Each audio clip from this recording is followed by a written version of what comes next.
from your heart, and this is straight from someone who has defended this country. And speaking of that, Army Ranger, elite, right? I'm a former Army man myself. Much respect to airborne Rangers who, God knows what you did, but can you tell people what you did as an Army Ranger and what kind of skirmishes you might have gotten into? Well, my first skirmish was on the Iran rescue mission into Iran to rescue the hostages. That failed. And let me give you a disclaimer. Wasn't my fault. So don't blame me. Okay. So this is during the Reagan era or the Jimmy Carter? Jimmy Carter. Jimmy Carter. Okay. Jimmy Carter. You were part of the attempt Yes. to get them out that time. Yes. Wow. Unbelievable. That is Wow. incredible. Yes. What happened? What went wrong, if I can ask, if they'll let you even answer this question? Wow, that's great. What went wrong there? Because honestly, from what I remember, that cost Carter any shot of re-election. I mean, what went down? Well, there was a couple of things that went down. Our job was to fly from the Mediterranean all the way up through the valley. We landed out in the desert 75 miles from Tehran, Iran. And we had these little helicopters inside the airplanes. We pull them out, put the blades up on them, and we were going to fly to Tehran, come down, go into the building, rescue the hostages. Well, once we landed out there, they're trying to move the airplanes over to get the helicopter. And one of the airplanes ran into a helicopter and it blew up. Oh. And so they told us, we got to get back out here. We got to go. And, Rangers' mission is mission before men. We still got enough. Let's go do the mission. But at this time, things wasn't coordinated because you had Army pilots flying Navy helicopters, and you had a Navy admiral that was over the whole operation who knew nothing about what we do. As Rangers, special operations, he knew nothing. So they just aborted the mission, and we left the bodies there. And when we get back to the United States, you could see on the news they dragging burnt bodies through the streets of Tehran. Yep, I remember that. Yeah. And so we learned a lot of lessons from that. That's when they start forming JSOC, Joint Operation Task Force and all that stuff, and try to coordinate things a little bit better between the different branches of service. And then in '83, I fought in Grenada. Matter of fact, let me give you a little history on the Grenada. Yeah. October the 25th, 1983, we parachuted in on the island of Grenada. It was the lowest military parachute jump in history. I was the fifth person to parachute in on the That was island. a 500-foot dropper. 500 Right. foot. Right. That's pretty low.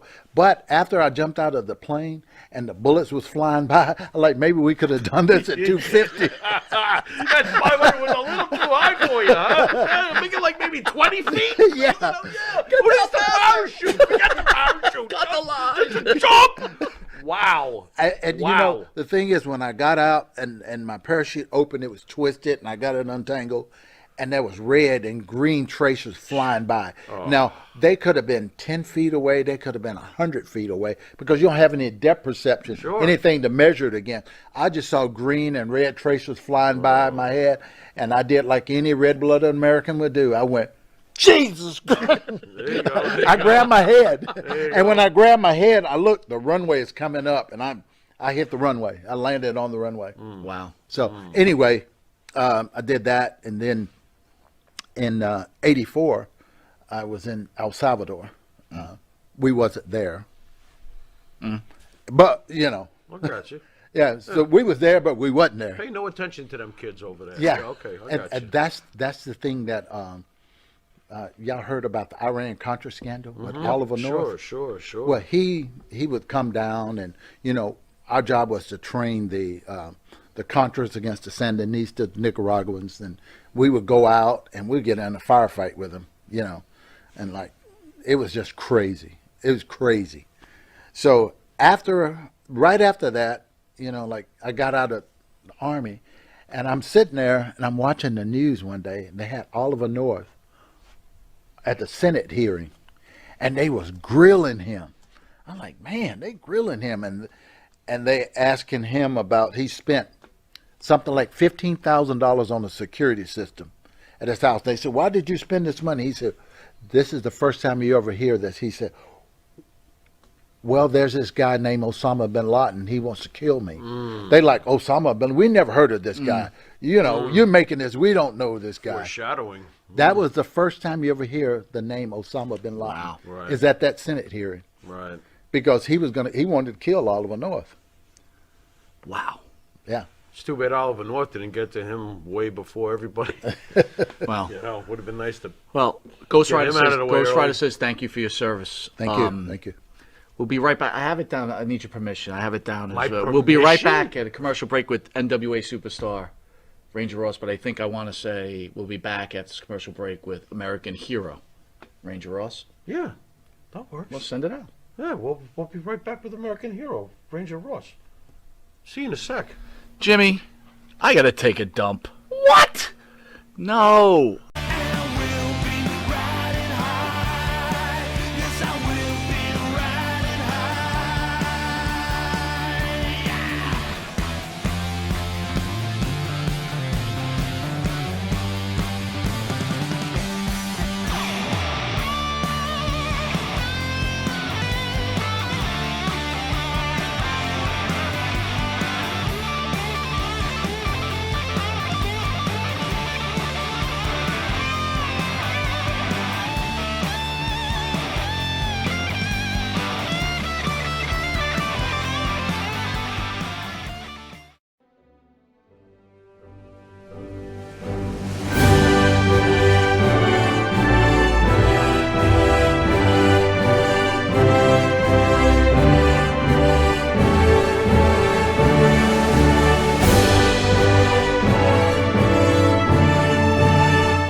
I'm giving them promo one tonight. I mean, that's. I think it just happened. I was always afraid, like with Dusty, because I knew what promo Tully was going to do, because Tully was very straightforward and, just business. Dusty would hint at the sexual stuff sometimes, and okay, where are we going with this? And Right. and Flair especially, I was like, oh my gosh, please don't say anything that's going to embarrass my mother, because. And then, like with my character, it almost made it seem like I was sleeping with everybody and I was the property of everybody. Well, that was the. I know, and then for me, I went to the hotel and hid and locked the door because I knew I had to drive 400 miles the next day. Right. So I knew I had to be sober, and if I drank, then I wasn't like pretty the next day. So Now, so how did you handle that? Because they, You didn't obviously. party with the boys, huh? I would go down and maybe have one, maybe two drinks, and then it would be like, "Where's Baby Doll? Where did Doll go?" And I would vaporize, and then I would check in under different names. Jamie Bond, off the James Bond, I Nice. would Jamie do Jamie Bond. Bond, There to you check go. in under, because you could check in under different names at that time. And Interesting. I would hide, and there were a couple of times that Flair actually knocked on the door and was like, "Hey, Doll, come out and play, and you look through the peephole, and you could tell like he's naked. You can't really see anything, but you can see like the blur. And Right. like, I am not going out there for nothing. So speaking of that, Dark Side of the Ring, they talk about that plane ride from hell and what happened with those stewardess. What was your feelings about that whole thing? Okay. Come on now, don't clam up now. No, I'm not. She's just, getting the shotgun. She's cleaning it. She's What are you cleaning talking the- about? the way that women acted when the guys came to the building or the hotels, they should do a Dark Side of the Ring on that, because the Interesting. women were horrible. Now, how is a guy not supposed to act Right. like the whole thing if that's the way he's been encouraged to do for the past 20 years, and nobody has said no? Right. I don't. What sexual assault charges has Flair got against him? No, nothing. Nothing. Right, But right. when has anybody said, "Oh, that's inappropriate"? Never. So this one woman who got paid off for supposedly what happened is all of a sudden offended for something that happened like in 2002. Why hasn't she said anything since then? Sure. Like all of a sudden you get a camera in her face and it's like, "Oh, I can't believe this happened to me." You were right there. Right. Yeah, I'm sure that inappropriate things happened, but I don't think that it was as bad as what they made it seem. thank God, I can swear on a Bible to this day, I never saw Ric Flair naked. So, I mean, if it's something's happening in front of you that you don't want to happen, turn around and go the other way. You know, don't go, oh my gosh, I can't believe he's doing this, and oh ha ha ha, ha. Oh, don't do that. You know. So the Give me a break. wrestling ring rats are really no different than the rock and roll. Oh, they were horrible. Groupies. We were in, I believe it was Jacksonville, Florida. I remember it was Florida. And Flair, we're actually at the bar, like standing at the bar. And Flair's got 6, 7 beautiful girls around him, and they're drinking 6 and or having. 7. Not 1 or 2. When Flair says that there were 20,000 women, I could honestly say that the time span that I saw, probably true. Wow. So he's got like the girls all around him and they're drinking and having fun. Well, this absolutely gorgeous, I mean like model, the whole thing walks in the bar and it's like all the lights turn on her, the smoke fades, the whole thing. And she saunters up to Flair. She looks at him and she opens her shirt up. She said, "You like these?" Just open it up. Yep, just right there, tatas, the whole thing. And they were beautiful. And I'm like, oh my God. And Flair says, "I'll see y'all later," and dipped with her, and that was it. So, yeah, I mean, it was, women would actually lay down in front of him. Like they were next. So I guess if you get cake all the time, you want cake all the time, right? Yep. Who's going to say no? And Spells that chocolate out. cake is chocolate cake. Skywalker 567 is asking, are you willing to disclose at the height of your fame your annual salary? Wow. I think the best was 88,000. Okay. Which is not bad. That's good. Not bad, considering I didn't take a bump. Damn straight. Yeah. I'll I take that drove. now. What are you The only talking problem was that they put me with Tully and Flair, and I had to stay at the same place as they did. But I had my room by myself. Now Tully might bunk up with Arn, and then Flair had the suite, which was getting picked up by Crockett.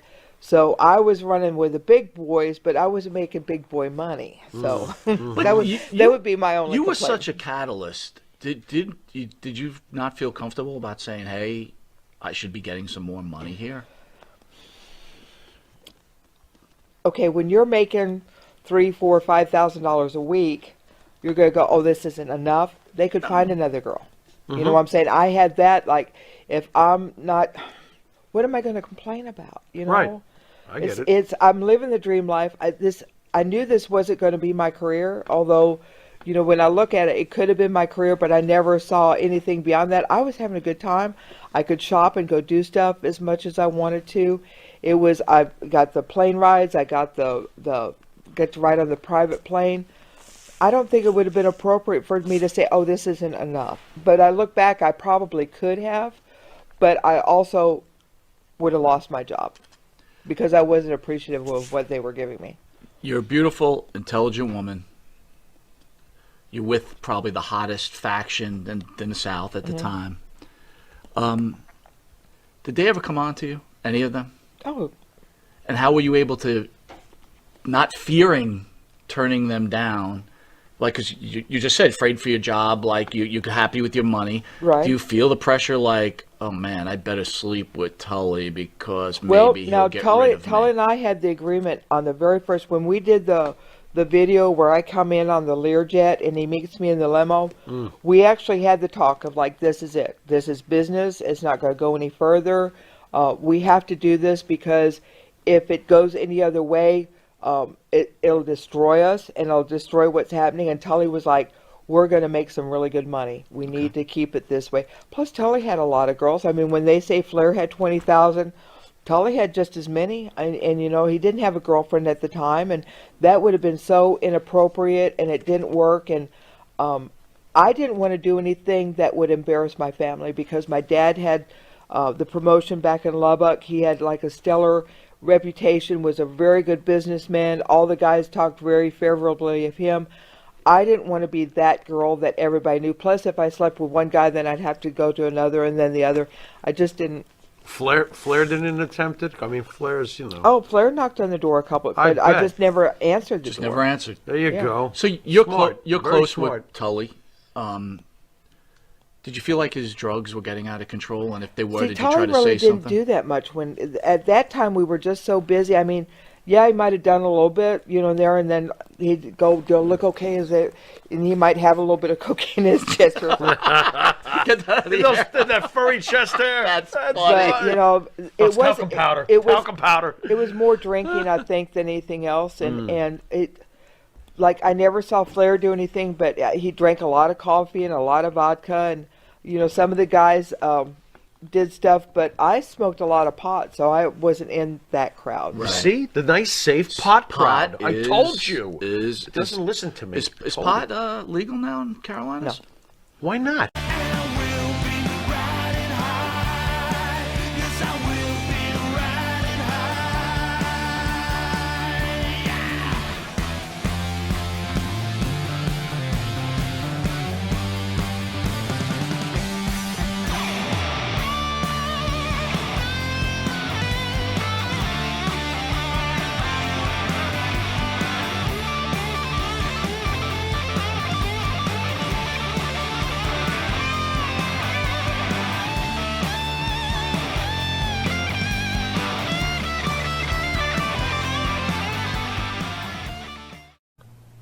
See, I'm starting trouble.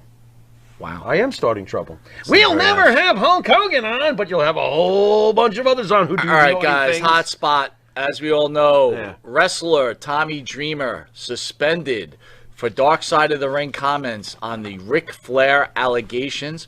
Wrestler Tommy Dreamer has been suspended indefinitely by Impact Wrestling. Oh, darn. And also by Busted Open Radio. Host Dave LaGreca commented on statements made by Tommy Dreamer and on his recent episode of Dark Side of the Ring regarding Ric Flair's conduct on the plane ride from hell. LaGreca did not hold back on criticizing Dreamer, one of 3 co-hosts of Busted Open Radio, saying his remarks wouldn't be tolerated. I felt that I needed to start off today's show to talk about a few different things. LaGreca said, I'm still quite frankly shocked at what Tommy said. I think that he definitely was out of character, the Tommy that I know. First of all, let's not talk like the guy murdered somebody. I know, mean, my let's God. not get out of control here. Yeah, please. Who has been hosting the show for a few years now. And I can't and I will not defend the comments because they're indefensible. Quite frankly, the things Tommy said were Tommy fucked up on Thursday, and that what he said insensitive and won't be tolerated. Oh, thanks, Captain Morals. Okay, go on. I had to.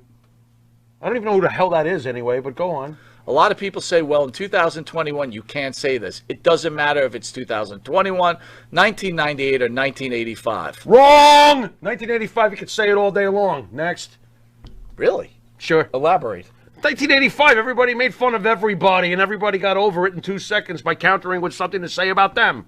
Well, as a father, as a husband, Those were the days. Knowing my daughter now has just turned 18, and she's about to go into the world and start college soon, Fair and now enough. working, these are things that I worry about my own family. Fair and enough. people who had to worry about for this year and just fuck it, whatever. But okay. Now, hold on a Hold second. on, He's I got something to say Oh, here. please, by all means, but geez. This is the same guy that every time Ric Flair comes on, he goes, "Oh my God, Ric Flair, you're the greatest guy ever." Are you gonna ban Ric Flair from your fucking show? Or are you going to LaGreca? let him wave his wiener like a helicopter? Oh no, yeah, it's, You know? well, it's Ric Flair. He's the greatest of all time. Well, that's okay then. Woo. Hypocrite.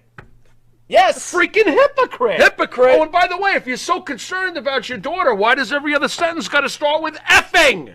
Since you want to play the high ground. No? Let me tell you, if I don't have any daughter, well, that's a long story. Once upon a time, there was one. But, if I had one, I certainly wouldn't be practicing the F-bomb on a regular basis in front of her. My whole point is, look. How about that? If Tommy Dreamer we were on XM and Tommy Dreamer was on, Yeah. you'd probably have to cut him loose for the comments. There's no doubt in my mind, okay? In today's there society, was yes. stupid Yes. comments. Yes. But let's break this down I a get little that. bit. All right, Absolutely. First of all, do you remember? Do you know all the comments that were made? Yeah. Okay. Yeah, So I watched it. Can you name some of the comments that he said? Well, and you know let's get what? into it a little To bit? summarize, basically, what he was getting at is just the boys being the boys, which was one of his. Look, it's clear he was defending the boys in the business, and you know what's funny? In a way, Tommy, you shouldn't have bothered because I don't see anybody coming to help you now. You know what I'm saying? I mean, Tommy was trying to stick up for the business in his own way. Did it come across insensitive? Yeah, it did. Would he probably like to take back the words? Yeah, he probably would. But I feel like Tommy was downplaying it, which was like, that's a no-no, obviously, from what, but can we be fair? I think you said this to me, too. The people who made that Dark Side of the Ring, Very good. Boy, oh boy, did they tailor that to make Tommy look like shit. I mean, honestly. I felt that they did. And they, of course, made the victim, the woman, out to be, an angel.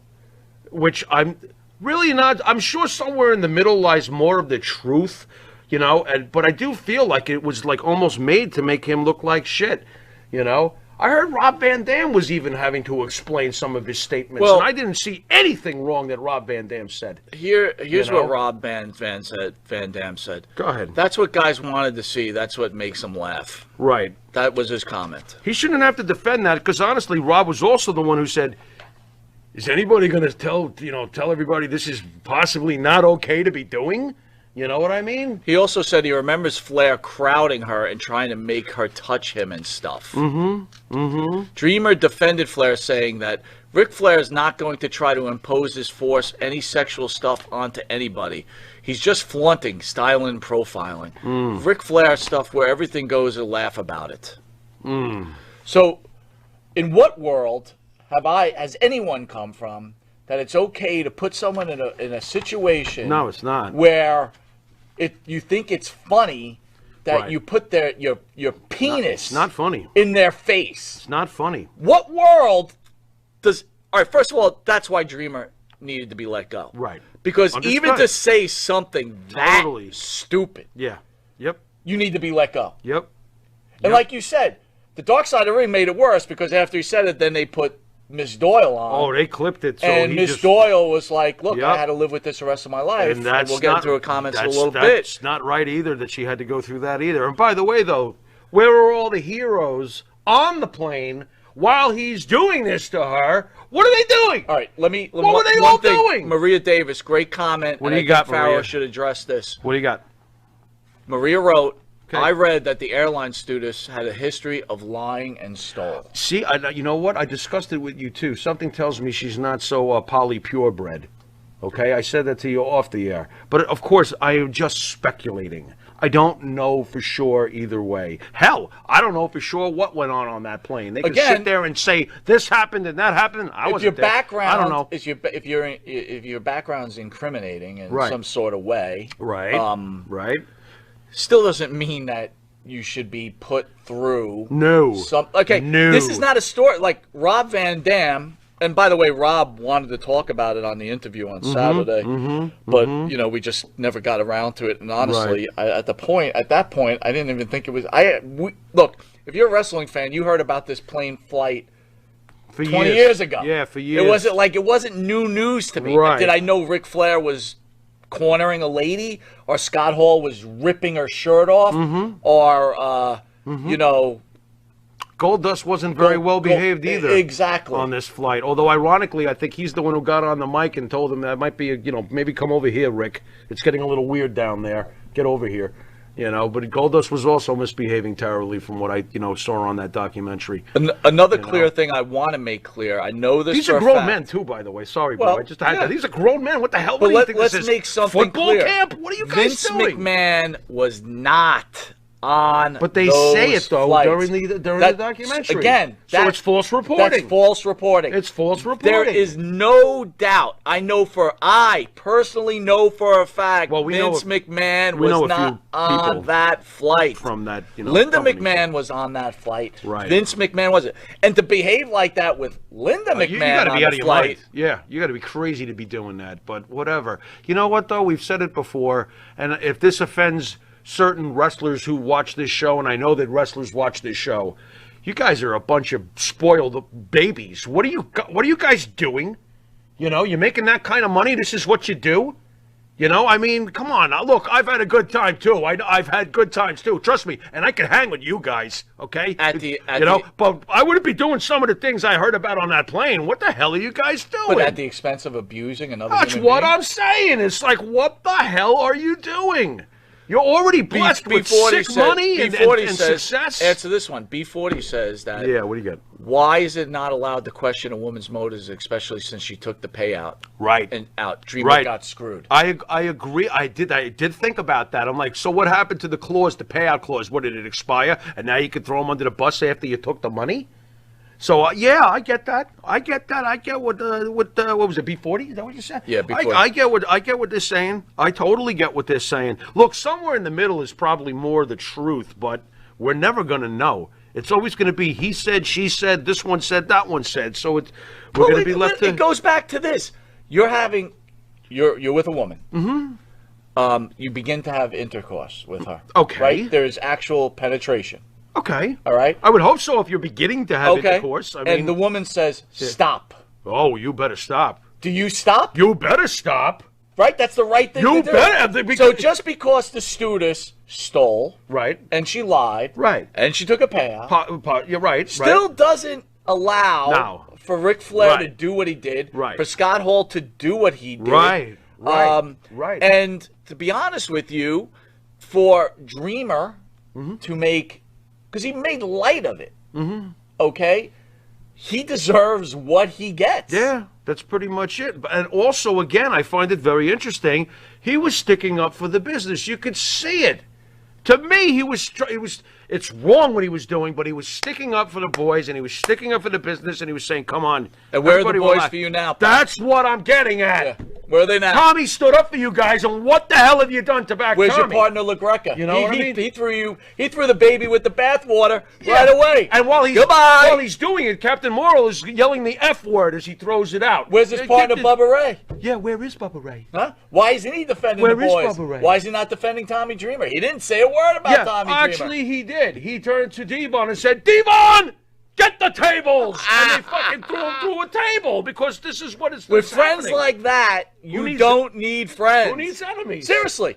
I didn't hear Bubba Ray say one word. Right. That's your partner. You were in ECW like forever. That's your radio partner. LaGreca, same thing. Not one of you came to his defense. You bailed out. They did. C4P says Flair had the mentality of a college frat boy. We'll say boy. All's his life still does. Not saying he should get a pass, but all he did was act like a drunken fool. And and that's it's fair. not like he raped the girl. No, it's not. It's not, but it's still, look, I'll put it this way. I never had a sister, but if I had a sister and Ric Flair did that to my sister, Ric Flair can no longer go woo, and Ric Flair no longer has a big member because I cut it off. Okay? I don't want to get too graphic here, but, you do not do that. All right? That's all there is to it. All right? And if he did do that, you effing pig. Woo. Phil Descar says, hold on, this is really another great point. Great points tonight, guys. Fantastic. Killer points. It goes to show you the abuse these guys have taken over the years. Dreamer going through the table, stacked from the top. The arena can't help one's thinking. Right. That could be part of it too, man. That could be part of it too. Look, it's a tight-knit frat until something like this happens, and then you find out maybe it's not so tight because Tommy's been thrown under the bus and everyone's just letting him get backed over. 802, great point. He says Flair was a made man. I guess he could do whatever according to JR. Where is JR's culpability in that plane flight? JR, you know what was interesting? Now, Kurt Hennig got fired off that plane He sure flight. did. Scott Hall got fired. Ric Flair survived. You notice Brock Lesnar didn't get touched. Well, yeah, well. Right. Well, tell me why you just immediately went well. Because he's like Ric Flair, bought and paid for. I'm going to disagree with you on that one. What do you got? I will tell you that I think, and They I almost heard it, hit the emergency Kurt door. Hennig had worn his welcome. He was already Yes, that's over the true. hill. And he was a at that legendary point. kidder, Right, and he was, jokester. and it probably was getting annoying, according to what I heard. Right. And so maybe it's just like, you know what, I'm done with this. Right. Brock Lesnar, on the other hand, is your future. Right. And it's like, he's getting involved with the wrong idiot. Right. You know what I mean? Well, whatever. Not to sound like a cold-hearted prick, but obviously Vince McMahon backed the right horse there. You're already have outlived your usefulness, Kurt. You're a problem. Bye, Brock. You're the future. Hello. It might be cold, but that's what Vince did, and it turned out to be financially the right thing to do.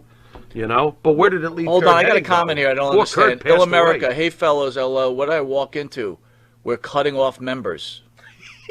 He's talking about what I do to Ric Flair if he went near my sister. That'd be the end of the Nature Boy. He wouldn't be so naturous after that. What are you gonna do? So, good comment. did JR I like fail? it. Yeah, JR failed, and he even said he failed. He did say he failed, but he also said what I do agree with. I'm not their babysitter. I gotta freaking be around them all the time. Now I will say this though, JR, you don't get bailed out in this situation because JR was like, I gotta be around them all the time. Well, you were around them. You were on the same damn plane. Get your fat ass to the back and calm them down. What are you doing, JR? You're fired. You know what I mean? But you know what's funny? You can never say anything about JR either, by the way. Oh, yeah. If you ever say anything bad about JR, it's like talking about the Pope. Bullshit. Bullshit. That was a bad job, JR. You should have gone back there and said, everybody sit your asses down and calm the F down. Enough. You know? Well, let's makes it a little worse. So Man, I'm we getting talked crazy about over Miss this. Doyle's past. Yeah. Ric Flair had previously denied Miss Doyle's allegations. In Right. 2004, Doyle and a Right. second flight attendant filed a lawsuit against the WWE and How'd that several go? wrestlers, including Flair, for assault and battery, How'd that go? intentional inflection and emotion. Both parties eventually settled out of court. So there was something to settle over. See, I always believed that when you're settling, there's something to settle over. Was it more like just shut the F up and take this $50? I mean, what was it? I'm sure it was more than $50, by the way. I'm just making a joke. I understand, of it, but, right? I mean, there must have been something there. No? What do you think? I agree, You know? 100%. So It's certain. Now we get to the point where Tommy Dreamer goes to Twitter and he apologizes for what he had said. okay. Why apologize? If you felt strong enough to say this during Then you a stand thing, by it. and why wouldn't you stand by You it? got to stand by your words, man. You got to. Because if you don't, then you immediately look like you are completely in the wrong for doing anything.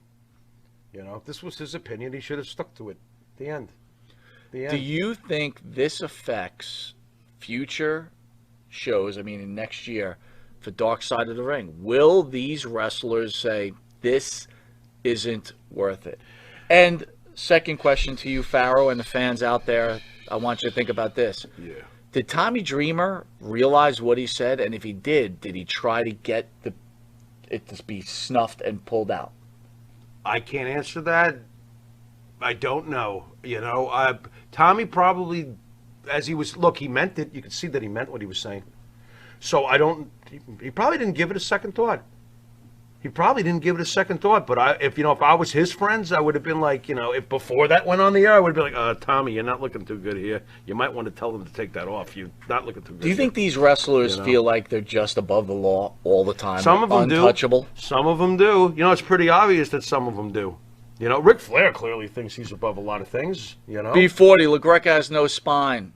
No. If I was Dreamer, I'd make sure a guest on his show dried up real quick. Mm-hmm. It's damn straight, B4. Yeah, I agree because with that. again, I with agree friends with that. like that, Who needs enemies? Who needs them? Right. Listen, I understand I agree. that the show has to make a decision on something like that. Right. But I would tell you Right. this. I don't think LaGreca had to even make a statement. It wasn't necessary. Yeah, what all is- they had to say, suspended. Right. He didn't have to... But for him to go on and chastise his partner, Right. I would hope if I did something wrong... If you truly care about somebody, Right. which I would like to think by now that they've worked together long enough where LaGreca would have some care for Tommy Dreamer. Honestly, I wouldn't have even announced anything. I just would have said, go home. I'll talk to you when this cools the Well, F you down, might have to announce and it we'll because you have a see whether- fan base that would be asking, but you can address it in a way where That he's you been don't... placed on leave. Yeah, right. And we don't know Or when for he further will return investigation. or if he will return. Right now, we're looking into it instead of, oh, I'm up here and you're down here and you stay down there and I'm gonna preach to you because I'm Captain Morals. Well, do you know to this day, Bite me. to this What day, people don't even know what happened to Triple H yet. We don't know what kind of heart incident Right. he had. You know why? Because they keep the crap under wraps. They sure do. You know what? Again, you sure broke do. bread with Tommy Dreamer, LaGreca. All right, you're as low as it goes, dude. You are all about yourself, bro, and I gotta mean Absolutely. that 100%. Absolutely. honestly. And if you fans out there who may listen to his torturous bullshit, He's cashing in on this by doing that statement. He knows what he's doing. He's calling attention to himself over the whole thing by chastising Tommy Dreamer. I'm not buying it. Joe Shipley says nobody forced Dreamer to say moronic things. He did. Absolutely. That's very true. But again, He's certainly not defending I'm not Tommy. saying stand by a murderer. I'm not saying even the guy that killed that young lady, right? Right? Innocent that's until right. proven You're guilty. right. You're right. I stand corrected. Thank you. Okay, go on. His family is standing behind him. Right. There's ways to stand behind people. Again, Tommy Dreamer did not murder anybody. And believe me, people, I can't stand Tommy Dreamer. I think he was the worst wrestler of all time. And I mean that. I know you do. I think he's as boring as dry paint. Couldn't stand him in ECW. Dry paint alone. I know. I'm really. What are you doing? Dry paint. I'm giving dry paint a bad name. That's rough. I'm calling Benjamin Moore. This is rough. You leave the dried paint alone. What did it ever do? 802 says I can't stand that show. There you go. I can't stand LaGreca. I can't stand Bubba Ray, and I couldn't stand Tommy Dreamer. Okay, so that's fine. you know what? That's fine. But you know what? I personally love Bubba Ray. Okay, can I say that for the record? That's I personally love Bubba Ray. Tommy, I've never hated, but I also feel like Tommy had a quarter's worth of talent and turned it into a $20 bill. B40 says, LaGreca's been married 4 times. Loyalty is not his thing. You are so right. How dare LaGreca? How many times did he... What? 4 times. Good Lord, man. 4 times. 4 times. 4 times. That was 3. 4 times. That was 4. There you now go. we got 4. What is he, Booker T of weddings? What the hell is this? I haven't seen his wives. Has anyone ever seen any pictures of her? Please tell me if his wives are any good looking, because that guy's just a mealy worm. This is a mealy worm. Remember when he introduced himself to us because he wanted to know who we were? You remember that? That's right. Oh, hey, what's your guy's name? How about the time he called me and said, "Hey, Monty, can you call into the show?" That was great. Yeah. And then he called second, "Hey, Monty, call into the show." Oh yeah. Remember that? And that's true stories. I certainly do. Or how about the time we said, "Hey, Tommy Dreamer, you want to come on the show?" And he says, "I hate you guys." I know he hates us. We hate you back. Yeah, whatever. You know, it's all fair in hate and hate. I mean, love and war. Todd Beecraft says, "I think Dreamer was boring also." He was boring. But he was. What did Paint do to be compared to Dreamer? That's what I'm saying. With that, we got to take a commercial break. I'm so sorry, Paint. Oh, man. I apologize. I'm going to go paint the John. I'll be right back.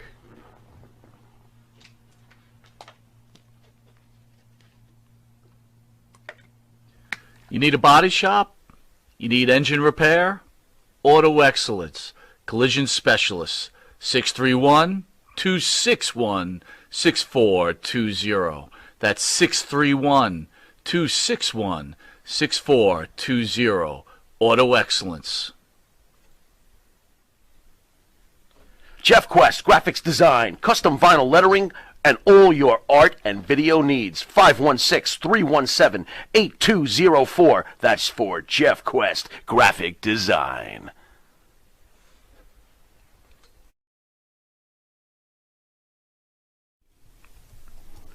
And Nitro's Garage for all your automotive needs. Call 646-675-2349. That's 646-675-2349. For all your automotive needs, Nitro's Garage.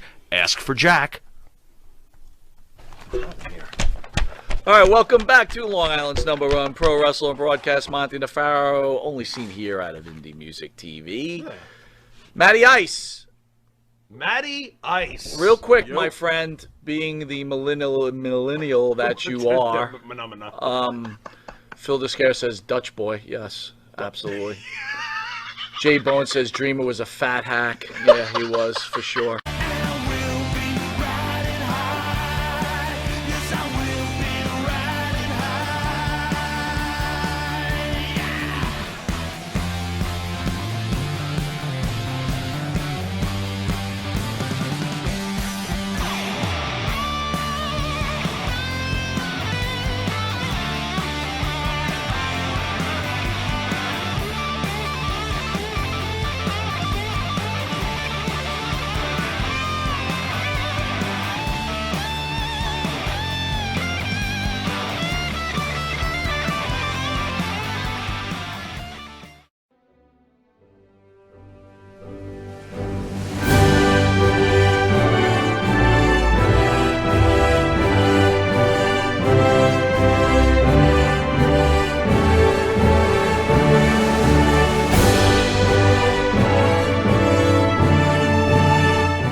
UnTitledHotSauce.com.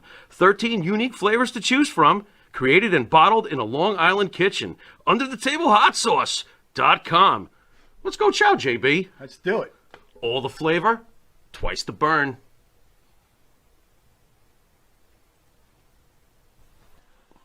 All right, welcome back to Long Island's #1 pro wrestler broadcast, Monte DeFaro, produced out of Indie Music TV, which we just found out that the box of wine is empty. That's rough. It's rough. Our special guest, welcome aboard, Mr. Wolfie D. How are you, sir? Man, thank you guys for having me, man. It's my pleasure to be here. It's our honor to have you, sir. For Oh, sure. thank you. But obviously, for the fans, we realize that your other half is in here, Yeah. and neither is his father. Well, he gets a pass. Bill Father- gets a pass. Why does the father get a pass? Because Bill is in bad health. Bill has Superstar Bill Dundee. Yes, Bill has. He's dealing with dementia and things like that. He has a person like he was unable to get on the plane by himself, and the person that travels with him and does some of the booking for him and things like that is evidently having heart troubles. Was in the hospital, so Bill gets a pass. Jamie, however, JC Ice, Jamie Dundee, does not get a pass with me. And in the past, I don't know, 12 hours, I've decided that this is why we broke up, this kind of stuff right here, man. He's a selfish, unprofessional fucking asshole, to be quite frank about it. You heard it here. I've really washed my hands with him at this point because I also just found out probably about an hour ago from Dangerous Doug Gilbert. He actually talked to Jamie. Jamie hasn't answered Eric's calls, my calls for about the past 24 hours. And he talked to Doug today through text and sent a text. Doug screenshotted, showed it to me, that it said, I don't know what Doug didn't show me what he said. It probably had something to do with, hey, I got a booking for you, something. Well, Jamie's answer was, laughing my ass off, book it, I'll be there, LOL. So he knows what he's doing. He knows we're trying to get in touch with him. What he doesn't really fucking understand is how many people this has affected.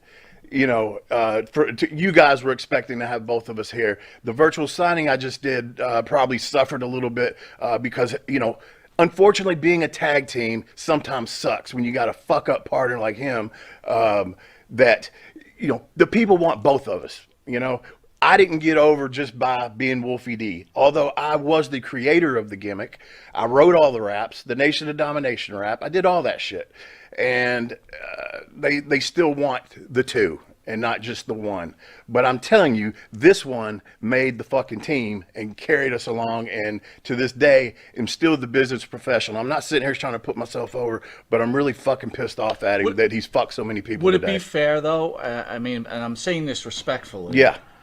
During your professional career with him, you were the Genetti, right? Is that a fair comment? And you allowed yourself to be the Genetti? I don't think so. I don't think, not to that degree. I was the workhorse of the team, but I could talk. You were the wrestler. You were the wrestler, Yeah. but you weren't like the front man. Right? Yeah. You were the guy. He was the stick guy, you know, and a lot of times Jamie's shit was cheap heat anyway. But in the ring, we were great together, and you know, maybe you could compare it like that.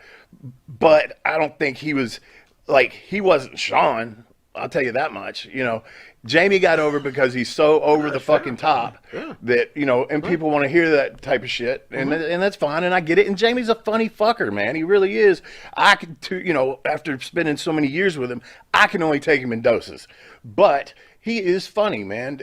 Some people are annoyed by him, and he rubs them the wrong way. I got to go back to what you said. Okay. Right? I'm just telling you personally. Yeah. I didn't really, you know, just seeing Jamie Dundee. How did you deal with that shit? That had to be a living fucking torture. I mean, I'm serious. Yeah. It was like hearing that bullshit all day long. Oh yeah, my because it's a God. lot of rehash. To the person that hasn't been around him, it's great. You know what I mean? But I've heard the same shtick over and fucking over and fucking over. But I mean, there were some funny times, and he's done some funny stuff, man. I mean, him confronting. Have you heard the story of him and Kim Shamrock? No. So it's Ken Shamrock's first day in WWE, or F back then.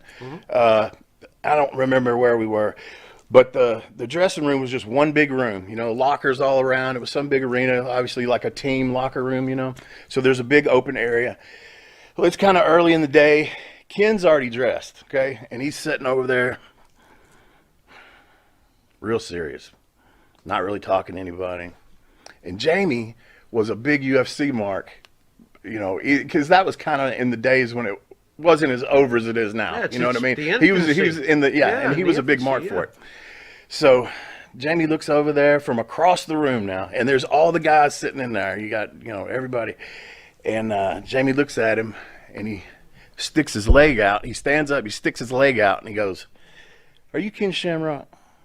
And Ken's like, "Yeah." You know, like, who the fuck is this dude? Ken, you know, don't know Jamie from fucking Adam. Jamie sticks his leg out, and he pats it. He said, "Why don't you jump on in here and get you some of that?"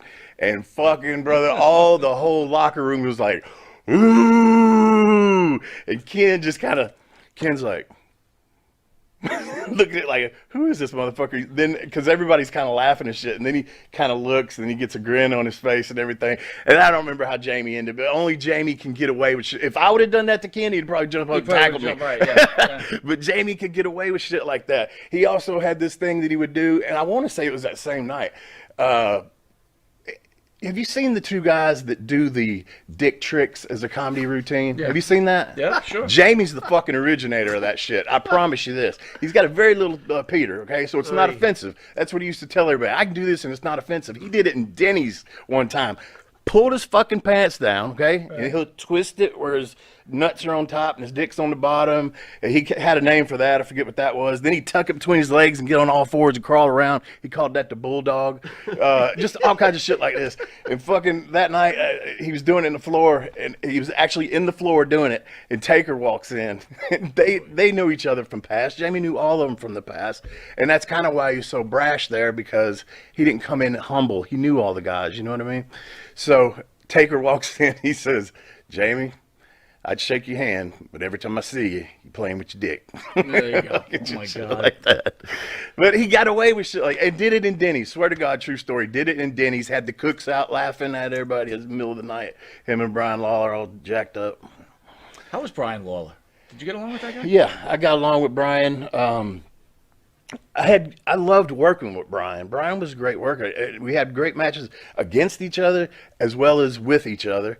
And as a person, now we all know he had his demons and shit like that. And when he would get really fucked up, he was a weird motherfucker, man. Like, he would get very violent and things like that. But then the other Brian was the guy that would, you know, take kids and do special things for him at the shows, you know, stuff like that. But yeah, I liked Brian, man. You've been the partner of a you know, the son of a Dundee, and Yeah. you've gotten to know the son of a Lawler. Mm-hmm. How heavy is the weight for those guys to have to carry the shadows of their fathers? I think that's probably both of them's. That was their downfall, was that, you know. And Bill Jamie would tell me stories, you know. He was never around, first of all, because that was in his heyday, you know. He was never around. And when he was, you know, wasn't a father to him. And Lawler wasn't really, I've always said this, man, with Kevin and Brian, was more like their buddy than their dad, you know. At Brian's funeral, though, I saw a whole different side of Jerry. You know, he broke down, cried. That's the first time I'd ever seen Jerry show any kind of emotion like that and things like that. But yeah, man, Bill used to fucking, you know, slap Jamie, but Jamie would steal from him. He'd steal his gimmick money and like go to the arcade. And one time Bill tracked him down at the arcade and fucking spun him around and slapped the fucking shit out of him right there at the fucking middle of the arcade and shit. So I mean, it's got to be heavy. It really does. You know, Brian got ribbed heavily when he first went to WWE. You heard the stories about that. They duct taped him to the fucking toilet and all kinds of shit. No, can you tell one of them? Can you tell Well, that one I know. I wasn't there. Duct taped them to the toilet? Yeah, he was taking a shit, and JBL, I don't know, somebody else, they went in and duct taped him literally to the fucking toilet. Wow. What's your memories of JBL? Is he the asshole everybody seems to, you know, hear about? Or He was all right with me, man. He thought we ribbed him one time and was going to get him back, and we really didn't. It was early, and we was at an arena that had a gym in it, right? And we walked down there, and we saw that it was open, and it was open. People were in there working out. And as we were walking back, we passed him, you know, in some of those arenas, that's a long walk. So as we pass him, he's like, hey, is the gym open? He's like, yeah. So he just turned around and went and got dressed. Well, by the time he got back down there, it was closed. Oh my God. So he comes to us, oh, that's fucking real funny, guys, real fucking funny. I'm gonna get you. Man, we swear to God, it was open. I want to go back to Brian now. Okay. What are your thoughts on what happened that night in that cell? I mean, obviously you don't know, but I just want you to share your thoughts. I mean, it's such an open case. Like, how does this even happen? Well, I think it's fucking weird that the cameras just happen to be out, or so they say, you know, and that nobody was watching. They say he had defensive marks on the insides of his hands, and that the marks on his neck didn't go right here where his hands were. So there's marks around here. And I don't see, how the fuck do you hang yourself from a jail bunk? I've been in jail, and it's not that high. How the fuck do you hang yourself from that unless you just kick your feet out and kind of slump down?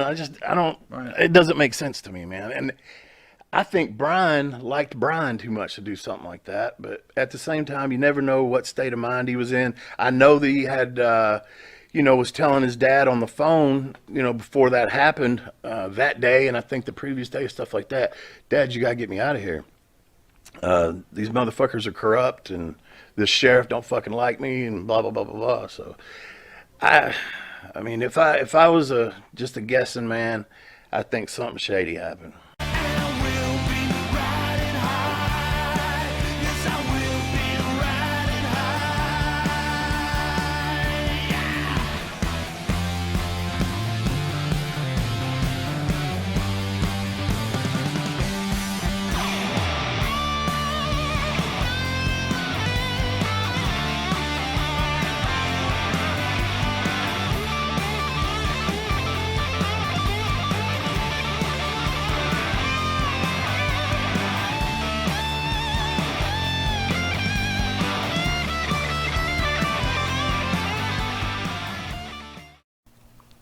And APB, American Protection Bureau, voted #1 best on Long Island for all your security needs. Call 631-390-9050. That's 631-390-9050. APB.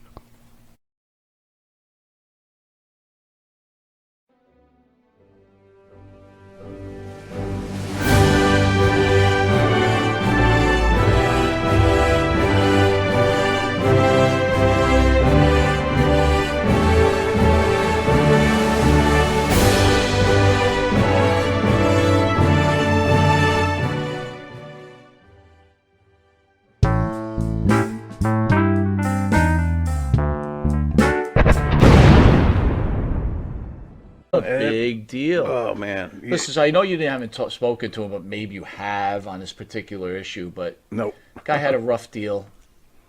He lost his sister. Mm-hmm. He lost his brother-in-law. Any thoughts on that? Did he share anything with you on that?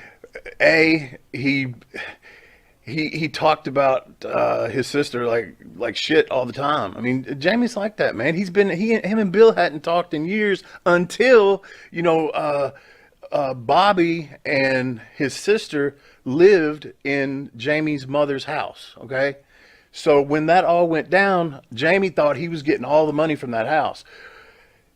And this is coming from Jamie, so you don't know how much of this is a shoot or not. But he told me that when his mother died, right, like before she died, that him and her went and got some kind of something together where it was all going to him. But then the Bill's people that are handling him now, something where it all went to Bill. And I think basically just recently when it was settled or whatever, I think out of kindness, they fucking gave Jamie some money out of it. Because he did get some money out of it, but he didn't get all of it. But I think I don't think they had to. I think out of kindness, they gave him a substantial amount of money for that house. So I know that he's bought a motorcycle. This motherfucker went and bought a flamethrower. He sent me a fucking video. Did you see it? No, didn't see He it. fucking is out in his yard. I don't know if it's on Facebook. He sent it to me personally, I think. I don't remember. It may be on there. But anyway, he sends me a video. It's at night, and he's got this fucking backpack on and a fucking shooting this fucking His new flame toy. across the yard. And the funniest thing to me was in the background, see, he's got this shrine of himself and myself, mostly himself, but I'm in most of the pictures, you know what I mean? Right. But it's a storage unit basically.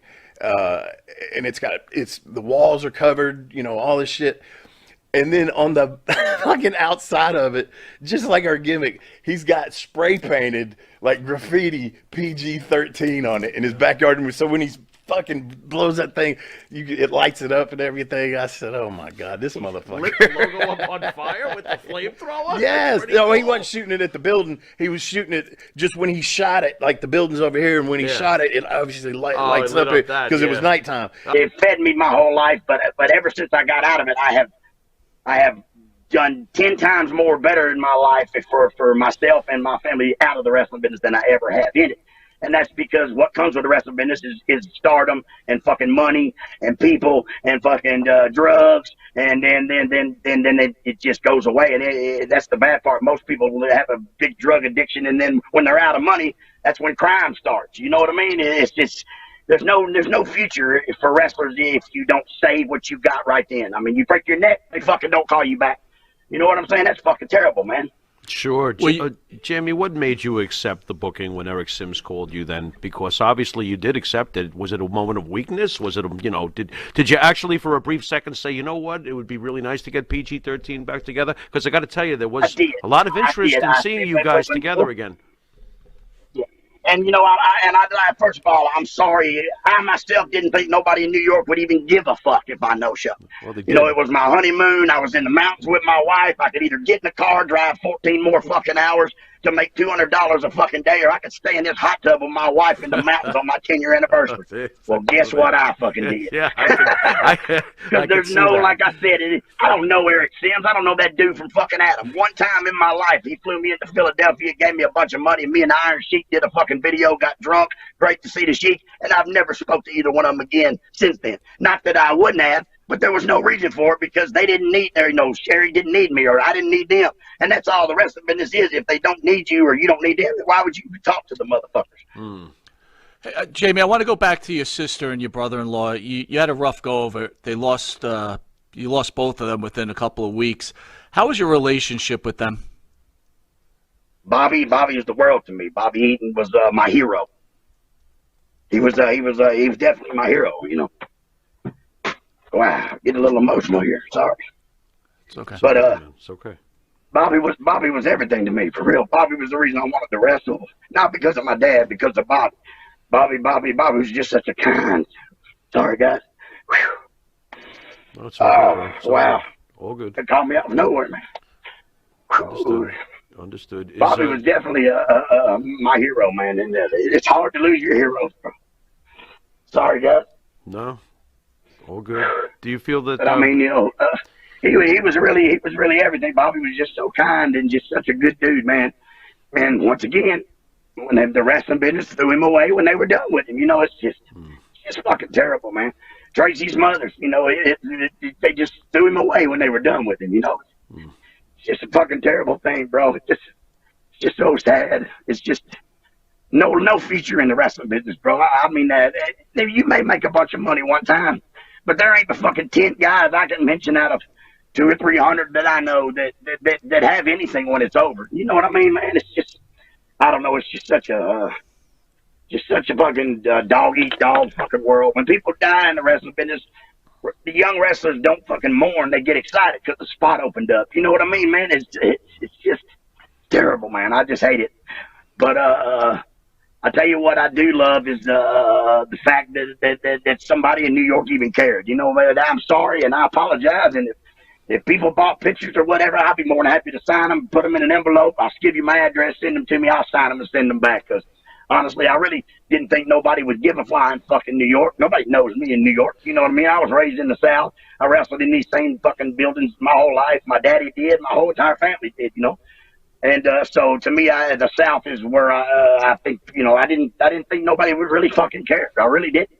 And it seems like I got so much more publicity by no showing than I would have ever got for going there. So in a sense, maybe it was better. But I don't want to be in the wrestling business. And if Wolfie's whole deal was to put us together and go around and do these conventions, well, I wasn't going to do that either. And you know what I mean? And I don't know. I don't know what, as I came to realization that I didn't want to end up hanging myself in a fucking jail cell or dying in a goddamn hotel or, with nobody around, nobody cared. And so I had to get away from it, man. And it's just such a bad thing, man. And I'm sorry. And for those people that came to see me, I'm flattered. And I'd be more than happy to take care of it. Sign pictures, whatever I got to do, man. And I'm fine. I apologize to them. But to Eric Sims, I don't apologize to him. Fuck you, dude. I wasn't going to come up there and let you sell $40 pictures of me and keep the money. Eat a dick, motherfucker. That's what I say. I'm fucking so tired of these fucking bottom feeders that don't do a goddamn thing in my business, don't know nothing about my fucking business, and they get to keep all the money. No, not on my dime no more, motherfuckers.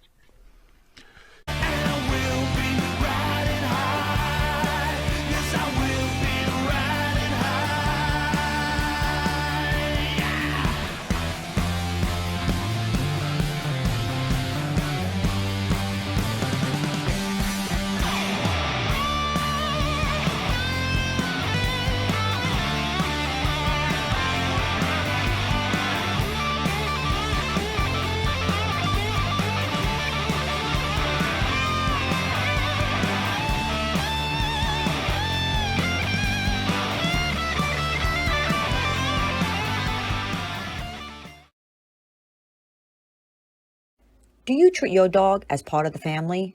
Well, so do we. So why not celebrate your pup's birthday with the ultimate party box?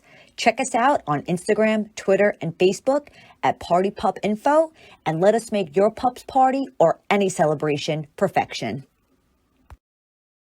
With all the television shows like Ancient Aliens and all the paranormal stuff that's coming out, it's really easy to find access to the original information now because we're being allowed to. So that means the change is upon us. So it's happening. Are you more a nature-based religion, would you say? How would you describe your spirituality if you had to?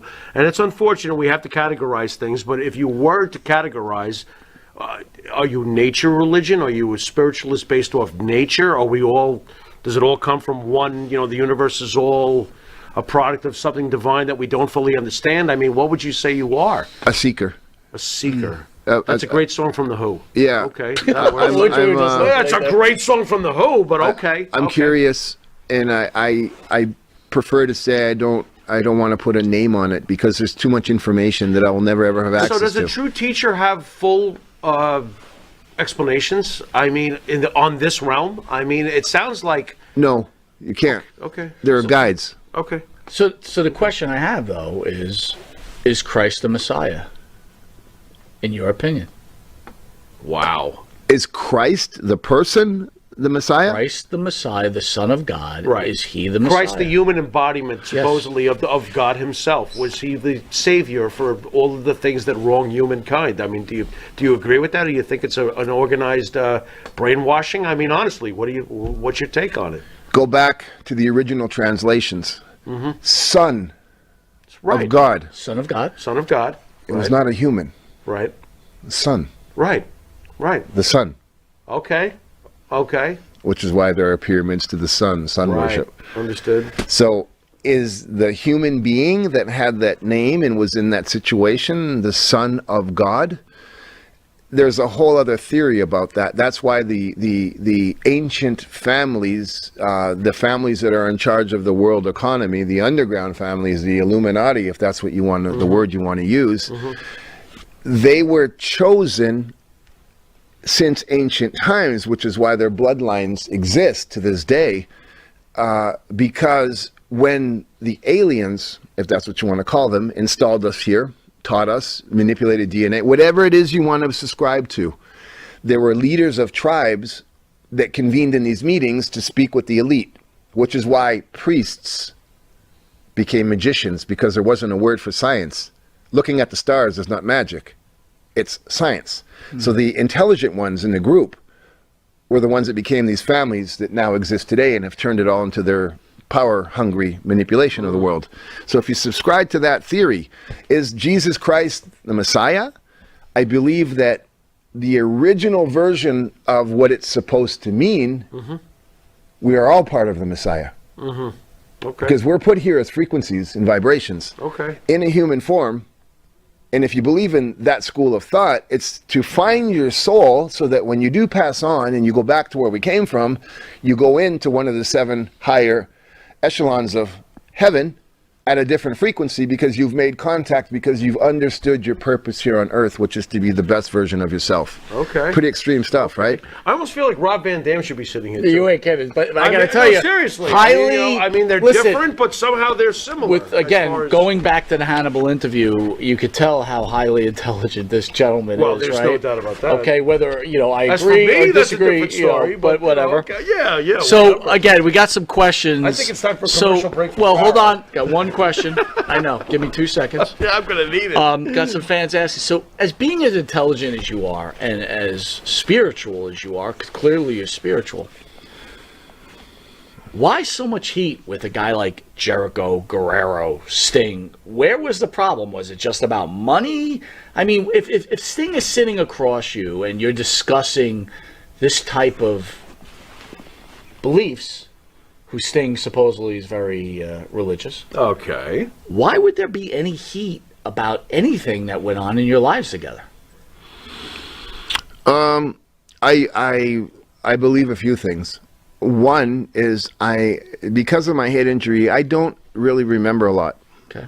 But I'm very conscious that and part of my ritual magic is I accept the fact that if I had a bad marriage or my economic situation is bad or there's heat from all these different sources, they all have one thing in common. I was involved. Right. So there must be something about me that provoked that. So I've already confronted that and apologized. Whatever it was about me. Well, let me ask you, in your opinion, what was it about you that triggered these people? Well, I don't have an idea, but whatever they say, it's because that's it. So even though I don't understand it, it must be true because that's what they're saying that's bothered them. So I accept it and I'm okay with that. The other reason is why there's so much heat is because I just did not give a fuck about any of it. And I was very fortunate. There's only 2 people that I know of, and one of them is a bitter rival in my life. But if you didn't sell out the Arena Mexico, to me in the wrestling world, you weren't shit. Because, usually the guys... You're probably speaking about Conan, right? Yes. Okay. Now, the reason is because you're pushed in a storyline and the company invests in you. Conan and myself, that didn't happen. It was a rock star moment, and it was because of our connection with the people. So I had that powerful memory or part of my DNA. I didn't ever think I was a famous wrestler. I knew I was a rock star in the eyes of the people. So when, Chris Jericho, whatever his issue is with me, he could say that I was jealous, he was jealous, he could say whatever. Alls I can tell you is, one, I truly respect him, and I think a young person coming into this business, if they want to look at somebody, how to diversify, to capitalize on this, he's the one to look at. But me as a person, he does not even register in my realm of existence. He doesn't exist to me. That's how unimportant he is to me. And I don't mean that as an insult. What I mean is, if Chris Jericho had never been born, my life would be the same. I could give a fuck about his existence in this world. Understood. But I totally support and respect him as a successful professional. Sting, I got no fucking clue. If it was a jealousy thing or they were in his head or in his ear, I couldn't tell you. Eddie Guerrero, I love Eddie Guerrero to death. And whatever was going through his mind at that time in his life when he said those things about me in his book, if that's truly how he felt in his heart and soul, then God bless him for it, and it's okay. So let me ask you, as a human being, though, Yeah. when you read this stuff, right? Because, look, man, I'm being completely honest with Sure. you. Sitting across from you, I could tell you're a good human being. I could tell that you're religious, whatever religion you're veering towards, right? God. I got you. How does that feel? Like, does it hurt? I'll answer it differently than before. I can't, because I've leveled up as a human so much from my studying and being with Alzheimer's and knowing I'm going to die young, for example. There is the most precious thing that we have is time. And the little bit of time that I have, it's dedicated to giving back to the fans, giving back to the society, and loving my daughter. So whatever was written about me, it means zero. It just doesn't register with me. So whatever he needed to say to have that chapter in his book looked at by everybody else, hey, if that's what you guys needed, great. Even if you hate the fuck out of me and you say these things, I was there. Nobody else was there. Me and Eddie were there. And I will tell you, on the life of my daughter, my mother, and myself, it wasn't that way. And I'm okay with that. And if nobody else believes me, I give zero fucks. And with that, we'll take a quick commercial break with a very impressive human being, Vampiro. The Monty and the Pharaoh Show is brought to you by... Because wine is your second favorite four-letter word. California wine, New York attitude. Good fucking wine.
Fake news. Boston wrestling is fake news.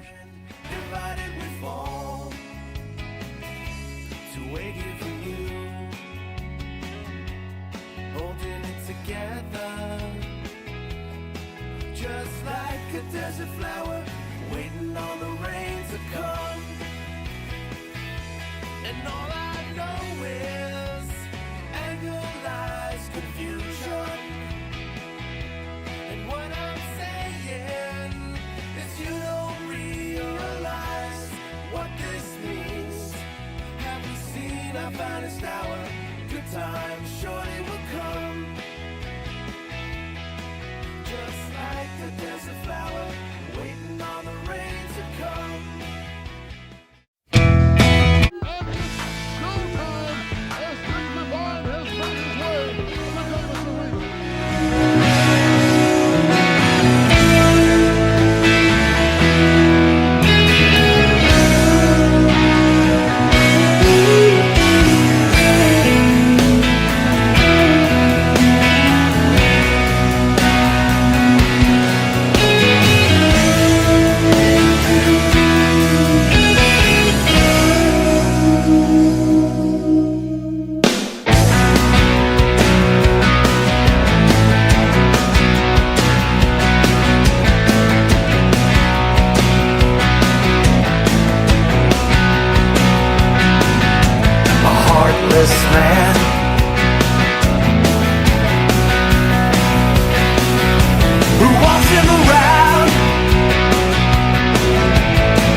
training, and once you explain that, can you do pretty much the same thing that the Hogan did?